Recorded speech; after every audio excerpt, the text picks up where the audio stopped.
Sinagot ni Chloe San Jose ang isang netizen na nagtanong kung nagpagawa ba siya ng ilong. Sa komento ng netizen, sinabi nitong kapareho ng ilong ni Chloe ang ilong ng kanyang anak sa mga lumang larawan ng aktres at umaasa itong tatangos pa ito.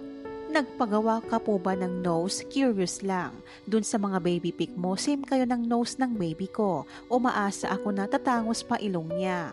Ayon kay Chloe, natural ang kanyang ilong at wala siyang ipinagawa. I've never gotten my nose and or anything done. It's all natural. Sinabi rin niya na pinisil-pisil at sinipit-sipit ang kanyang ilong noong bata pa siya dahil sa paniniwalang makakatulong ito upang tumangos. Matapos nito, sinundan pa ni Chloe ito ng video kung saan i-flinex niya ang anggulo at sulok ng kanyang ilong na natural at walang tahi kung kaya't hindi ito retoke.